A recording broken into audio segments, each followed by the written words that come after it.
வணக்கம் நண்பர்களே. நேரம் சரியாக 10 மணி. இரவின் மடியில் நுழைந்திருக்கிறீர்கள். இது உங்களுக்காக தான். ஏன்னா நீங்கள் ஒன்றும் தூங்கலை. மனசில் ஏதோ ஒன்று ஓடிட்டே இருக்குது. நம்ம நினச்சது சரியாக நடக்கலை, நம்ம திட்டம் போட்டால் அது நடக்கவே இல்லை அப்படின்னு மனசுக்குள்ளே ஏதோ ஒன்று ஓடிட்டே இருக்குது.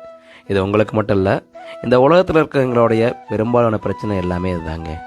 நான் நினச்சது சரியாக நடக்கணும், நான் திட்டம் போட்ட மாதிரி நடக்கணும், அது நடக்கலை, அதுவே எனக்கு ஒரு மிகப்பெரிய மன உளைச்சல் அப்படிங்கிறது இன்றைக்கி இருக்கிற எல்லாத்துக்கும் இருக்கிற பிரச்சனை.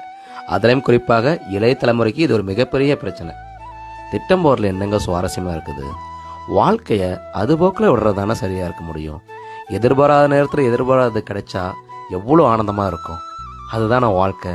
அப்போ திட்டம் போட்டு இது முன்னாடியே நடக்கும், இப்போல்லாம் நடக்கும், இப்போல்லாம் பண்ணணும் அப்படிங்கிறதுல என்ன சுவாரஸ்யம் இருந்துட போகுது? அதனால் பெருசாக எதுவுமே திட்டம் போடாதீங்க.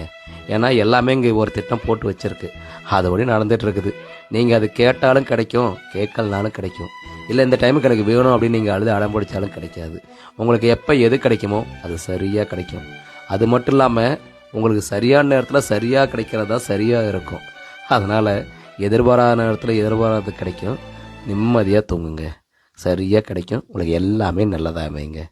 அதனால் எதையுமே போட்டு குழப்பி இந்த வாழ்க்கை இழந்துடாதீங்க. ஏன்னா இந்த வாழ்க்கை ஒரே ஒரு முறை தான், அதுவும் வாழ்வோம். அவ்வளோதாங்க.